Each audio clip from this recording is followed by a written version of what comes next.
created him, evil little cockroach! Oh, that felt good.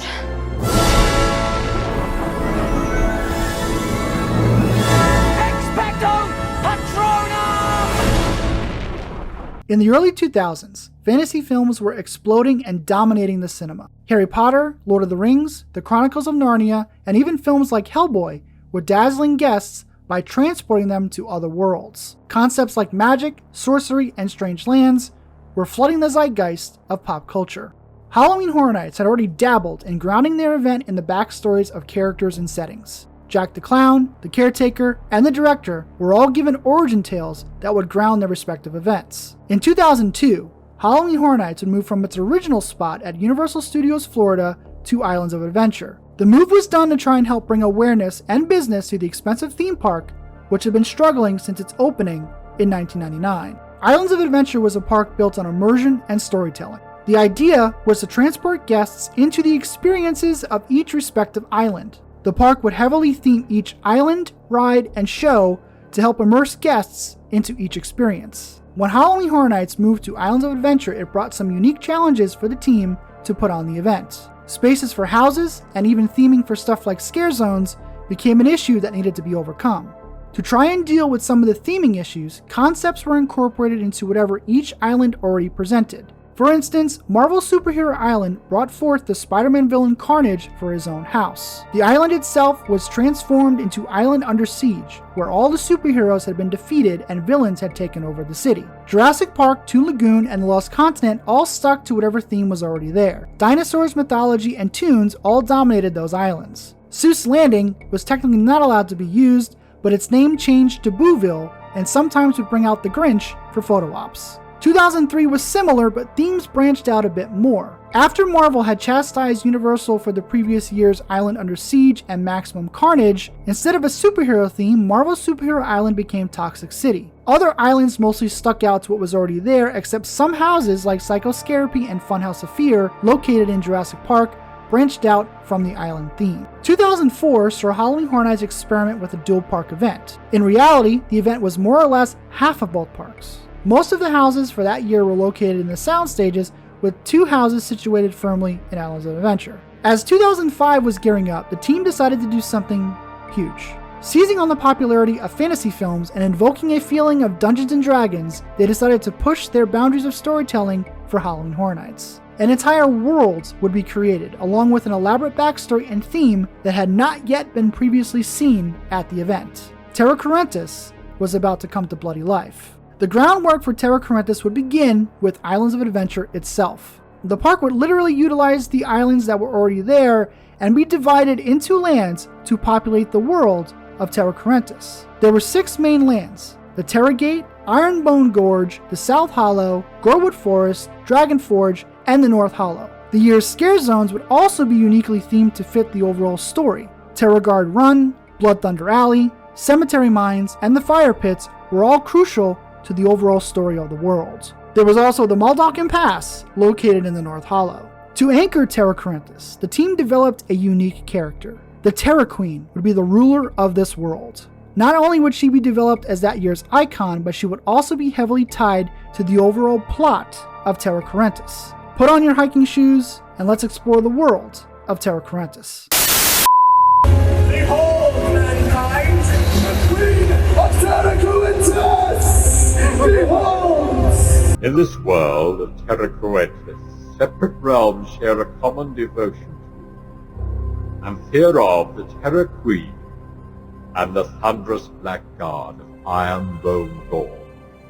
The Terra Queen ruled over the land of Terra Cruentus by force. Unable to speak, the Terra Queen used her loyal servant and interpreter Eelmouth to translate for her. The Queen was cruel and heartless, forcing the inhabitants of Terra Cruentus to bend to her every will. She would patrol the land on her motorcycle, the Terra Beast, along with her Bone Chopper riders and other minions, ensuring her bidding would be done. Every 15 years, the Terra Queen would emerge, and the land of Terra Cruentus would celebrate the Season of the Queen. This celebration would facilitate a cycle of blood and sacrifice, all in the name of the Terra Queen and Terra Cruentus. Increasingly codependent, these realms exist in an uneasy balance of need and want, where a limited supply is always short of an insatiable demand of fresh human blood. The first stop in Terra Cruentus is the Terra Gate. Pass through here, and ye tempt fate. Know what lies beyond this gate.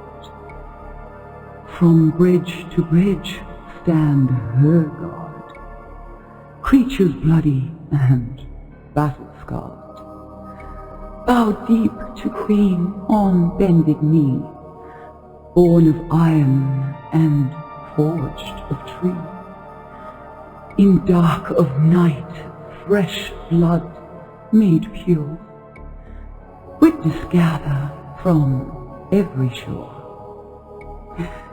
Smoke and shadow of gorewood flame, cured in fire, cleansed of shame. Bathe in glory, anointed blade, fulfill thy fate of promise made. Drink of berry from thine blood red, speak ye not of long lost dead. Born of gorewood from cold dead ground, the queen be lost, the queen be found. Know ye witness the season come, know ye witness our queen be done. The area would be home to some important elements for the world. The land was patrolled and surrounded by strange creatures who guard the Terra Throne and the Gorewood Tree. Guests would also encounter Eelmouth, the loyal servant of the Terra Queen, as well as the Queen herself. She would often patrol on her Terra Beast, greeting her loyal subjects. The Gorewood Tree is an indigenous, hideous, demented topiary native to Terra Cruentus. What started out as a normal tree became corrupted as its roots soaked up the blood and bodily enzymes of humans who were killed on Terra Cruentus' ancient battlefields. Its bark and roots are now more iron than vegetable and requires blood to be fed to those roots to stay alive, as it has grown a taste for it. Growing on the tree are highly addictive purplish berries known as bloodberries, which are nourished by the soaked up blood. The Terra Throne is a sacrificial altar carved out of a Gorewood tree and is used for the Ritual de Blood. Supervised by Eelmouth and watched closely by the Terra Queen, the Ritual de Blood is a sacrifice at the Terra Throne. The Ritual de Blood is performed nightly during the season of the Queen, and the sacrificial blood of those deemed quote-unquote pure of heart is used to nurture the bloodberries of the Gorewood tree. The sacrifice is done using the first and most important item, the Terra Blade. The Terra Blade is one of a series of objects known as the Terra Tools. There are 5 items in Terra Cruentus that are important to the world. Every piece has great significance and has immense value to the inhabitants. Each is represented by a symbol, which when brought together forms the sigil of Terra Cruentus. Probably the most important is the Terra Blade, which is used in the Ritual de Blood. There is the blood vessel, which represents the pure of heart sacrificial victim at the Ritual de Blood. There is the chime, which symbolically represents when the hollows split apart. The Gorewood skull, which is a stonified skull cultivated by the body collectors. And the Ironbone Gorge goblet, which is used by the Bone Chopper riders of Ironbone Gorge. The Ritual de Blood is both the start and end of the process. The Terra Blade used in the ritual is always freshly minted. Once the Ritual de Blood is performed, the Black Guards or the Bone Chopper riders retrieve the Terra Blade, pick fresh bloodberries from the Gorewood tree, and take the remains of the sacrificed.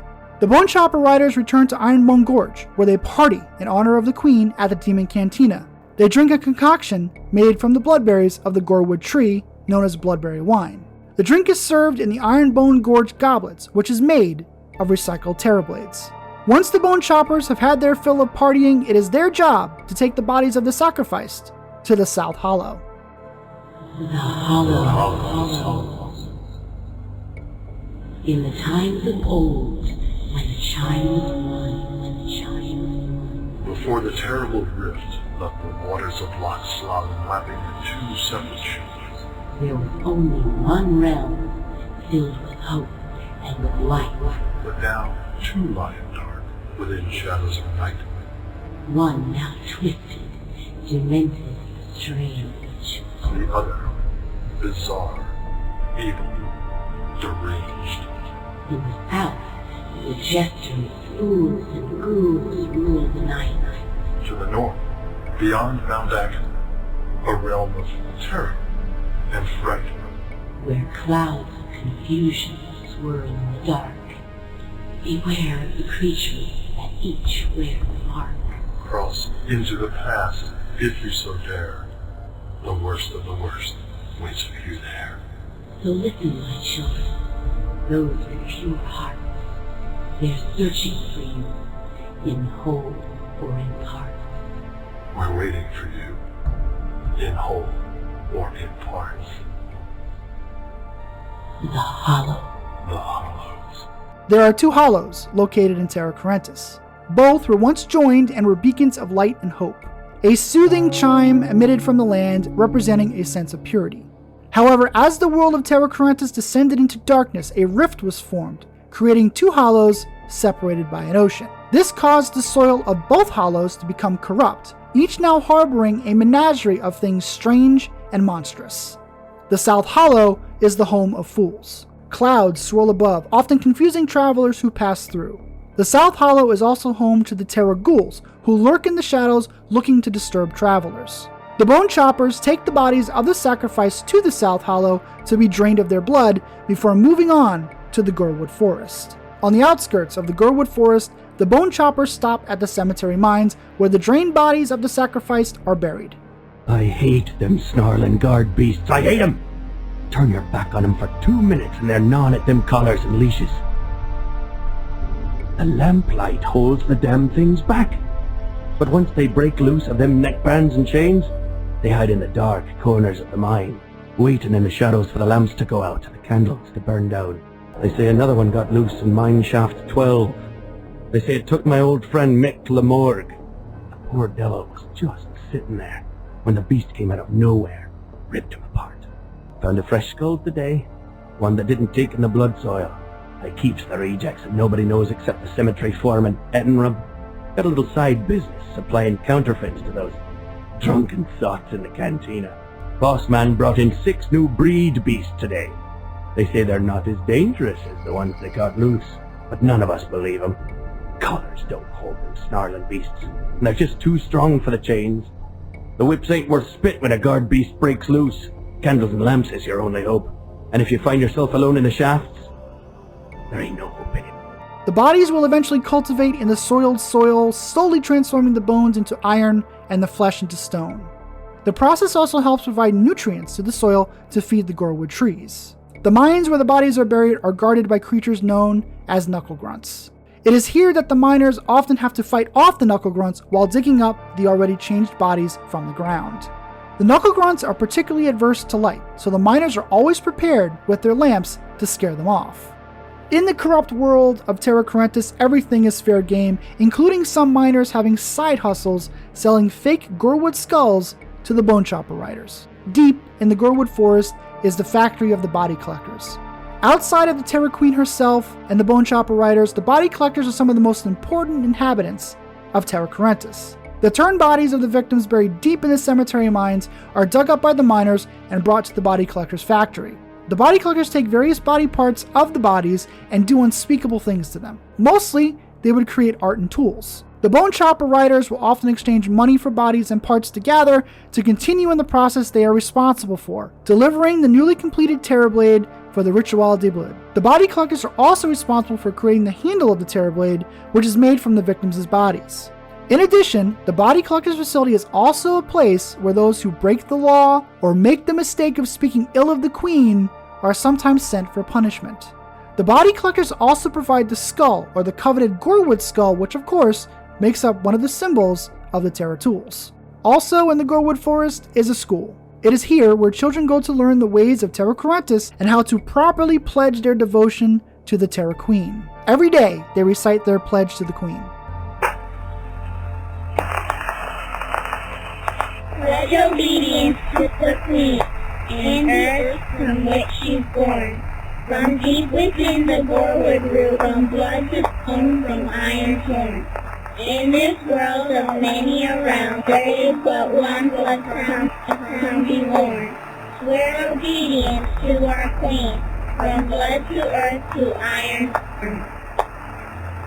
It is also not uncommon for the children to overrun the school and run amok. The children embrace the season of the Queen by playing games, dressing up, and eating treats. Such games consisted of a deadly favorite called Dead Man's Wishes, which was a twisted version of hide and seek where the ones who are sought are unalived. Another favorite, such as Foul Feast Fridays and Last Picnics, fulfill the devious nature of the children. In the outskirts of the land, Dragon Forge is the Tangleroot Fire Pits. The Oremongers, using vats of blood, forge the cultivated iron and stone body parts from the cemetery mines into a fresh Terra Blade. The newly minted Terra Blade is escorted back to the Terra Throne by the Bone Chopper Riders for another sacrifice, and the process begins again. Whatever materials are left over are sent to the Blood Abbey in Dragon Forge. Dragon Forge is an area of Terra Cruentus home to monsters, secrets, and myth. As mentioned, it is the final stop in the creation of the Terra Blade in the Tangleroot Fire Pits by way of the Oremongers. The Oremongers are vicious inhabitants who have a proclivity to torture and kill the residents of Dragon Forge. Dragon Forge is also home to a race of ancient creatures known as gnome rats. They dwell in the Terra Mines of Dragon Forge and are said to know the secrets of the origins of Terra Cruentus itself.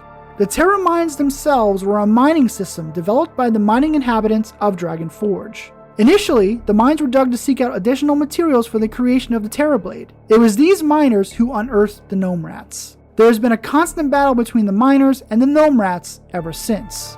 Deep within these mines is the Abysmal Deep, which is said to be a mysterious power which fuels Terra Cruentus itself.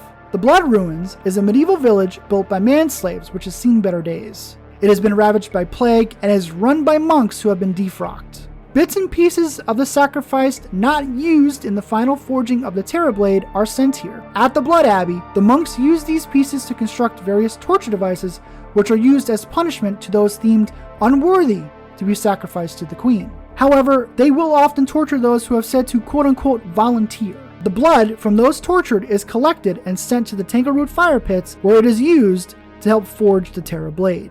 The monks also brew their own alcoholic beverages here as well. In addition to the popular Bloodberry wine, they also made Gorewood brandy and Cruentus champagne. Living in the land of Dragon Forge is a very old and ancient member of the Gnome Rats, known as Guteral. She is said to know a lot about the history of Terra Cruentus. She has been alive for a very, very long time and was around before the corruption of Terra Cruentus itself. They call me Guteral, and I alone know the true history of the Forge. I do. For Guteral be of Gnome Rat birth, and the Gnome Rat walked here before the Oremongers came, before the man-slaves surrendered, and before the Queen herself arose, before the first blade was forged.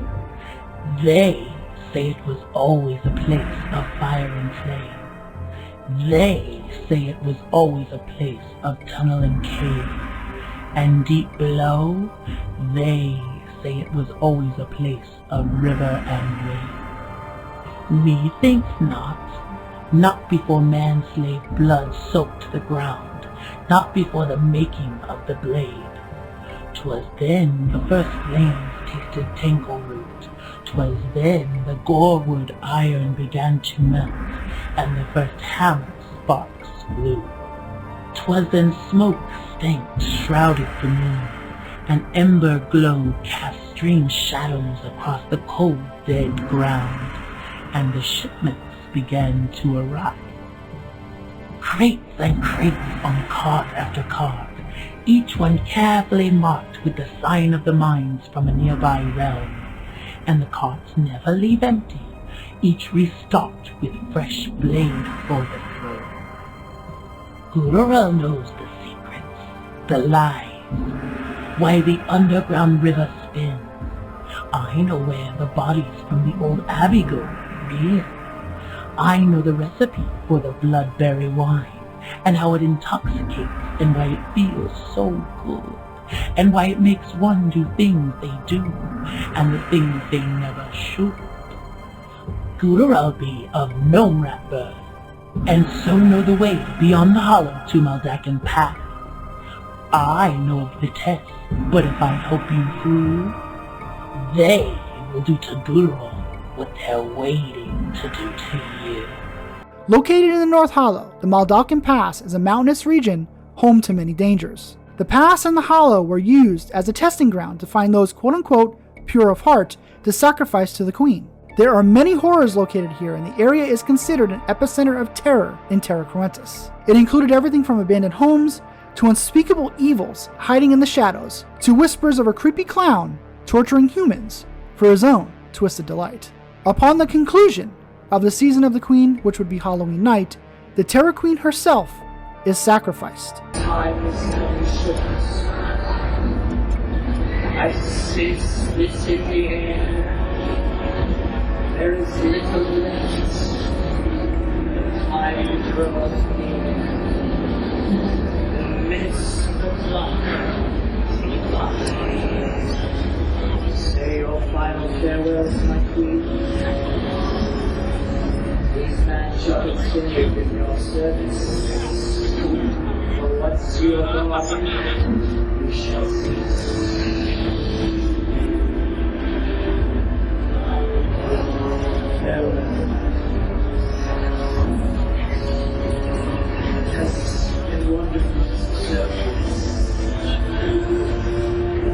Mankind, respect our queen. Give her her final salutes.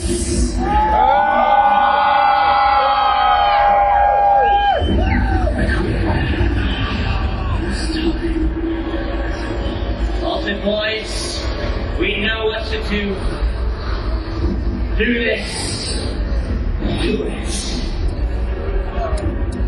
Take our queen. Process her subjectively.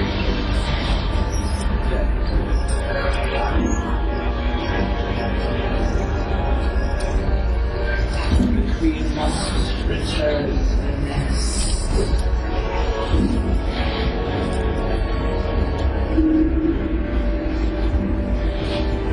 We shall bid the queen farewell.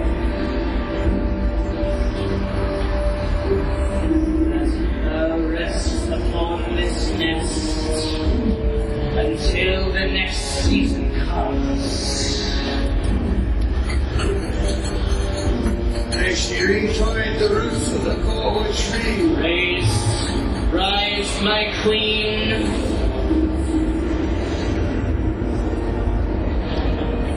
The time has come.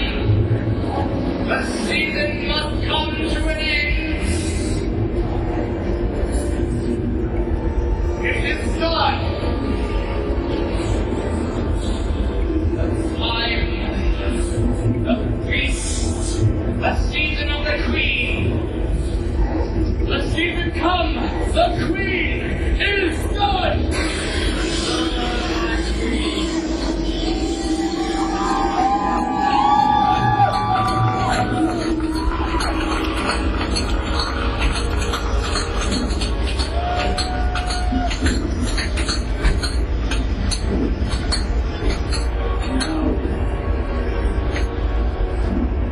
There is nothing more for you to see. All terror in Terra Cruentus has been spent. The Queen rests. It is time for you all to go. Farewell. The cycle is reset, and the inhabitants of Terra Cruentus will wait another 15 years for the season of the Queen to begin again. The actual event allowed guests to experience all that Terra Cruentus had to offer. Guests would enter Islands of Adventure into the Terra Gate. The Terra Gate would merge into the Terra Guard Run Scare Zone, which was home to the Queen's Black Guards, as well as the Terra Queen herself. Guests could also witness the Ritual de Blood at the Terra Throne, located near the Iowa Lagoon. Scare actors, who are random plants in the crowd of guests, would be snatched up for the mini-show. Marvel's Superhero Island would be the home of Ironbone Gorge. Blood Thunder Alley would be the main drag where guests would come face to face with the Bone Chopper riders and the other inhabitants of the raucous land. The House Demon Cantina, which was set in a rowdy biker bar, would represent the celebration of the Ritual de Blood before the Bone Choppers set forth to the South Hollow. The South Hollow was basically an unofficial scare zone at the event. Utilizing mist and lasers, the team created the strange clouds hovering above. Being as this land is the home to fools, fittingly, 2005's Bill and Ted show was housed in the Toon Lagoon Amphitheater. Gorewood Forest was the entirety of the Jurassic Park island. On the outskirts of the land in the Thunder Falls Terrace Eatery, the school was home to the creepy children who were being taught about the Queen and Terra Cruentus. Guests could also experience some of the twisted games they play in the house. It is also here, of course, where guests could roam the cemetery mines. Guests would see the miners as well as confront the knuckle grunts who were often guarding the entryway to the mines. Housed on the lower level of the Jurassic Park Discovery Center was the Body Collector's House. Here, guests would enter the factory warehouse and see the bloody carnage as the body collectors did their work on victims. Dragon Forge was the entirety of the Lost Continent. On the outskirts, the Fire Pit Scare Zone was where guests would encounter the Oremongers as they worked on tempering and finishing the Terra Blade for the Ritual de Blood. In the Terra Mines house, housed in the Poseidon's Fury building, guests would encounter the Gnome Rats and get a glimpse at the Abysmal Deep, the ancient source of power that fuels Terra Cruentus. And yes, the water vortex was turned on. Side note, the house was notable for its use of a miner's helmet, which was adorned with a light. The light would flicker and pulse for added effect. The house itself was darker than usual, and the light was one of the only brighter points of illumination, upping the scare factor. The Maldalkin Pass was actually the back service road behind Poseidon's Fury. The service gate would be open, allowing guests to enter. The pathway was the connection for guests to get to the sound stages and the first sliver of the New York section of Universal Studios Florida, which was sometimes open. Scattered along the route were props and even small carnival games, as well as food and beverage venues. During the previous year's event, the same roadway was used to connect the parks during the dual park event. Keeping true to the past being a portal to the horrors of Terra Cruentus and a rite of passage to find those pure of heart, 3 houses were clustered together here. 2 of those houses were specifically targeted to tie into the idea of the past being a rite of passage and a portal to the horrors of Terra Cruentus. Where Evil Hides was an old wooden house. Inside lurked a wide variety of evils which guests would encounter. The house boasted everything from werewolves to demons to even Michael Myers. Coldblind Terror was a house targeting primal fears such as darkness and loss of senses. The house focused on a research team which was studying the Maldalkin Pass itself. In retrospect, there are some theories that this team could be a proto-version of Legendary Truth. The experience featured an array of disorienting rooms and even boasted one filled with foam. The house Blood Ruins was where guests could experience the Blood Abbey, the plague-infested medieval village that used the leftover pieces of bodies that were discarded from the creation of the Terra Blade to create the various torture devices. Rat Run was an outdoor chain-link fence maze located in the old Boneyard section of Universal Studios Florida. The experience featured Jack the Clown, standing on a platform with a megaphone yelling at guests. The maze featured no scare actors and instead invited patrons to work their way through the experience, pushing random red buttons which sprayed fellow guests with air and water. Like actual rats navigating a maze, usually being rewarded with a piece of cheese, the reward for us humans successfully getting through the experience was boasted as being an eating area. Finally, the whole of the North Hollow was all of Seuss Landing. The event also offered up a real version of Terra Cruentus' signature drink, Bloodberry Rum. The Terra Queen, of course, was the face of Terra Cruentus. The character and her story were directly tied into the events of the world. Obviously, the Terra Queen would have fit naturally as the icon for that year's event. However, we know Elsa Strict, the storyteller, was the physical icon of Halloween Horror Nights 15 Tales of Terror. The actual reasoning why the storyteller was brought in changes depending on who you talk to. Nevertheless, the physical world of Terra Cruentus at Halloween Horror Nights 15 became a manifestation of one of the storyteller's twisted tales, which we were experiencing as guests of the event. The storyteller character was also seen in the house where Evil hides. Of course, Elsa Strict has gone on to become a notable icon of her own, appearing at multiple events and carrying her own houses. The Halloween Horror Nights 2005 website was in the heyday of Edgerton websites. Fans often lament these days when things on the site were highly interactive. The lore surrounding Terra Cruentus and all that came with it were systematically revealed over the course of the summer in 2005. A mirror would greet guests on the homepage, which flashed a bunch of images. The overall vibe of the site would heavily imply feelings of the storyteller herself. A weird-looking book situated at the top of the screen would take viewers to an old-style sitting room complete with a bookshelf. Items would appear on the shelves. These items included the Terra tools, such as the Terra Blade itself. When clicked, they would take you to the lands of Terra Cruentus. The site would break down each land with the houses and scare zones and also reveal detailed backstories about them. The site utilized audio recordings, flash videos, and pictures to delight fans. Guests could also click random symbols for deeper detailed information about each place. For example, clicking on Ironbone Gorge not only gave you information such as the detailed route of the Bone Choppers as they delivered the sacrifice and picked up the newly minted Terrorblade, but clicking on the bottom symbols gave clickable options such as playing random music in the Demon Cantina itself.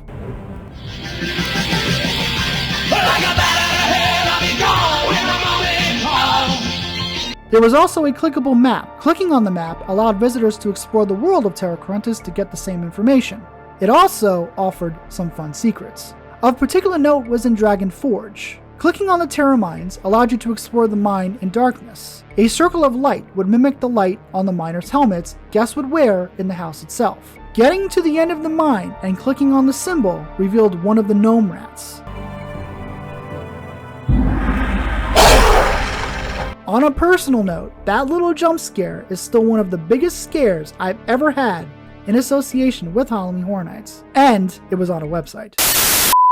In 2012, lots of people from Terra Cruentus were revealed to have lineages in the Legions of Horror. The Black Guard, Eelmouth, the Blood Abbey Monks, the Storyteller, and the Terror Queen are all part of the Mashorian Legion. The Knuckle Grunts are part of the Cerebin Legion, and the Body Collectors are Karazhan. In the lore, the season of the Queen is every 15 years. For Halloween Horror Nights 2020, fans were eager to see if the Terror Queen herself would return. The plans indeed were for her to return in her own scare zone, Gorewood Forest. Unfortunately, the cancellation of HHN in 2020 because of the COVID-19 pandemic delayed the cycle for an extra year. While the Gorewood Forest Scare Zone wasn't a huge sprawling event to celebrate the Queen's return, it did offer some advancements for the lore. This version of the Terror Queen looked and acted differently. There was a physical representation of the blood of those sacrificed being physically fed to the Gorewood trees in the pulsing red light vines. Those walking the zone would once again come across the Knuckle Grunts guarding the entrances to the cemetery mines.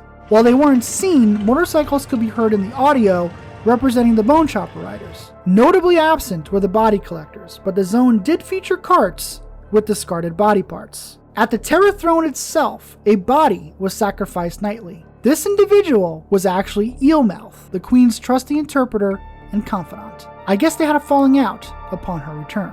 Halloween Horror Nights has featured a lot of rich, detailed content. However, one has to think nothing has come close to the world of Terra Cruentus since. The world is rich, the lore is plentiful, and the characters are memorable. Even though the Terror Queen isn't supposed to be seen until the season returns, perhaps something can be done in the future to wake her up sooner.